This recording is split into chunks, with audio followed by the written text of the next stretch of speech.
గుంటూరు మరియు పరిసర ప్రాంత దేవుని ప్రజలారా, మీ అందరికీ నా హృదయపూర్వక వందనాలు తెలియజేస్తున్నానండి. మరి కల్వరి మార్గం పాల్ పృథ్వీ మినిస్ట్రీస్ నుండి ప్రతి నెల గుంటూరు పట్టణంలో వెంకటేశ్వర విజ్ఞాన మందిరంలో ప్రతి నెల 3వ మంగళవారం పరిశుద్ధాత్మ తైలాభిషేకం మహోత్సవం జరగటం మీ అందరికీ కూడా తెలిసిన విషయమే కదా. ఈ యొక్క మార్చి మాసంలో 3వ మంగళవారం జరగవలసిన పరిశుద్ధాత్మ తైలాభిషేక ఆరాధన కొన్ని అనివార్య కారణాల వలన 4వ మంగళవారానికి మార్చడం జరిగింది. అనగా మార్చి 24వ తారీఖు ఉదయకాలం 9 గంటలకు గుంటూరు పట్టణంలో వెంకటేశ్వర విజ్ఞాన మందిరంలో పరిశుద్ధాత్మ తైలాభిషేక ఆరాధన జరగబోతుంది. ఈ ఆరాధనలో అద్భుతమైన రీతిగా పరిశుద్ధాత్మ దేవుడు కదలబోతున్నాడు. బలమైన కార్యాలు జరగబోతున్నాయి. మరి ఇప్పటికే అనేక మంది ప్రజలు పాల్గొని దీవించబడుతున్నారు, ఆశీర్వదించబడుతున్నారు. కనుక మీ కుటుంబాలతో కలిసి రండి, దైవ దీవెనలు పొందండి.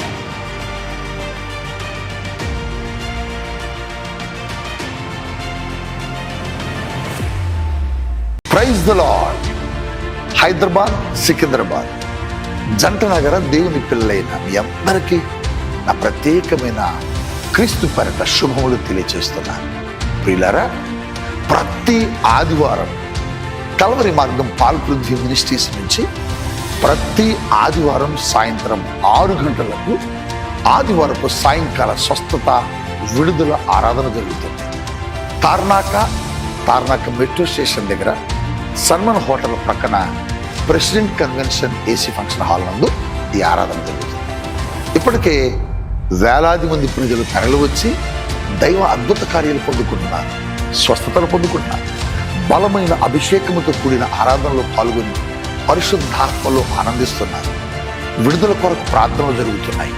చీకటి దురాత్మ శక్తులతో విడిచబడుతున్నారా? అద్భుతాల కొరకు ఎదురు చూస్తున్నారా? రండి, దైవ కార్యాలు పొందుకునండి. ప్రతి ఆదివారం సాయంత్రం 6 గంటలకు.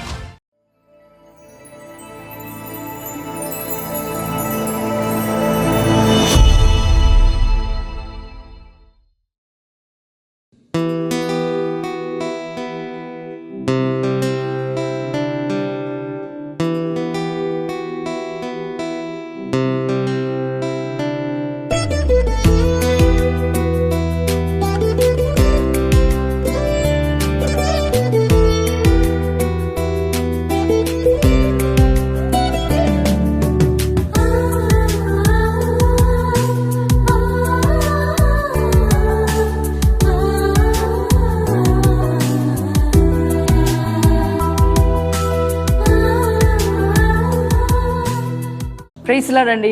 ఎలా ఉన్నారు? బాగున్నారా? ప్రతిదినము మరి యేసుతో ప్రతిదినం అనే ఆధ్యాత్మికమైన కార్యక్రమాన్ని వీక్షిస్తూ మీరు ఎంతగానో బలపరచబడుతున్నారు కదా. మరి ఈ కార్యక్రమాలు మీకు ఎంతో ఆశీర్వాదకరంగా దీవెనకరంగా ఉన్నాయని మీరు మాకు తెలియజేస్తున్నప్పుడు మేము ఎంతగానో సంతోషిస్తున్నాం, దేవుని నామాన్ని మహిమపరుస్తున్నాం.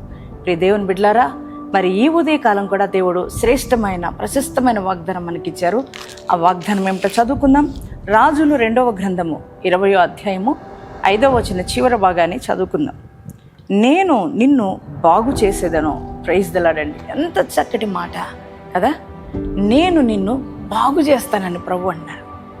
దేవుని బిడ్డ, ఈరోజు నీ పరిస్థితులు అస్తవ్యస్తమై ఉన్నాయా? ఒకవేళ నీ కుటుంబం ఈ రోజున చెడిపోయి ఉందా?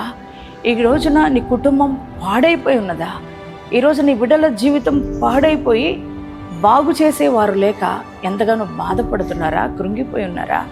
నా పరిస్థితులన్నీ కూడా తారుమారైపోయినాయండి, నా పరిస్థితులన్నీ అస్తవ్యస్తం అయిపోయినాయండి, వ్యాపారం అలాగే కుటుంబం ఇలాగే అన్ని రకాల నా జీవితం అంతా కూడా పాడైపోయిన స్థితిలో ఉంది అనుకుని బాధపడి కృంగిపోతున్నారా?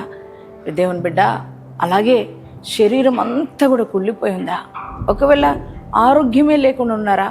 నన్నెవరు బాగు చేస్తారు? ఈ రోగం నుంచి నాకు ఎవరు విడుదలిస్తారు అని బాధపడుతూ కృంగిపోయి నలిగిపోయిన స్థితిలో ఉన్నారా? మరి ఈ ఉదయకాలం ప్రభు నీతో అన్నారు, ఏ మనుష్యుడు నిన్ను బాగు చేయలేడు, ఏ బంధువు ఏ వైద్యుడు నిన్ను బాగు చేయలేడు, కానీ నేను నిన్ను బాగు చేస్తానని దేవుడు మాటిస్తున్నారు. ఎంత చక్కటి దేవుడు కదా. శ్రేష్టమైన దేవుడిని మనం కలిగి ఉన్నాం. నిజమేనండి, నిన్ను ఆయనే బాగు చేయగలిగినవాడు. యేసయ్యే నీ కుటుంబాన్ని బాగు చేయగలిగినవాడు. యేసయ్యే నీ బిడ్డల జీవితాన్ని బాగు చేయగలిగినవాడు. యేసయ్యే నీ దేహాన్ని బాగు చేయగలిగినవాడు కదా. ఆయన ఒక్కడే నువ్వు బాగు చేస్తానని చెప్తున్నాడు. ఇంకా నీ ప్రతికూలమైన పరిస్థితుల్లో ఉండి కృంగిపోయి ఉండొద్దు, దిగులుతో ఉండొచ్చు. దేవుని బట్టి ధైర్యం తెచ్చుకో. యేసయ్య నిన్ను బాగు చేయబోతున్నాడు, నీ పరిస్థితులు బాగోబోతున్నాయి.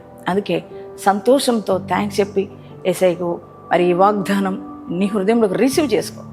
ఎంతమంది ఈ వాగ్దానం రిసీవ్ చేసుకున్నారో మీ అందరి జీవితాల్లో ఈ వాగ్దానం నెరవేర్చబడును గాక. ప్రార్థన చేసుకుందామా అందరూ? Thank you father. పరిశుద్ధ మహోన్నతుడు దేవా, నీకు వందనాలు. ఈరోజు ఉదయ కాలపు వేళ మీరు ఇచ్చిన శ్రేష్టమైన వాగ్దానాన్ని బట్టి వందనాలు. నేను నిన్ను బాగు చేసేదనని చెప్పిన గొప్ప దేవుడివి, నీకు వందనాలయ్యా. అవునయ్యా, నువ్వు మాత్రమే మమ్మల్ని బాగు చేయగలిగిన వాడు. ఏ మనుష్యుడి వల్ల కాదు మా జీవితాలు బాగు చేయడం, అది నీకే సాధ్యమయ్యా. ఈరోజు ఈ వాగ్దానం వింటున్న బిడ్డల యొక్క జీవిత పరిస్థితులు ఒకవేళనైనా పాడైపోయిన స్థితిలో ఉన్నారేమో అయ్యా. జీవితం అంతా అస్తవ్యస్తమైపోయి ఎవరు బాగు చేసేవారు లేక అయ్యా నిరాశ నిస్పృహల మధ్యలో ఉన్నారేమో తండ్రి. యేసయ్యా, మా జీవితాలు ఎలా బాగుపడితే, మా కుటుంబాలు ఎలా బాగుపడితే, మా ఆర్థిక పరిస్థితులు ఎలా బాగుపడతాయని ఆశతో ఎదురు చూస్తున్నారేమో నాయనా. అయ్యా, బిడ్డల్ని జ్ఞాపకం చేసుకొని దర్శిస్తూ మాట్లాడావు. ఈ ఉదయకాలం వారి కుటుంబాలను బాగు చేయయ్యా, వారి బిడ్డల జీవితాలను బాగు చేయయ్యా తండ్రి. వారి శరీరాల్లో ఉన్న ప్రతి రోగం నుంచి అయ్యా, వ్యాధి నుంచి వారికి విడుదల ఇవ్వండి, వారిని బాగు చేయండి. ఈ గాయపడిన హస్తం వారి మీద చాపి వారిని స్వస్థపరచమని ప్రార్థిస్తున్నాను. యేసయ్యా, రక్షణ లేని కుటుంబాలకు రక్షణ ఇవ్వండి, రక్షణ లేని బిడ్డలకు మారు మనసు రక్షణ దయచేయండి.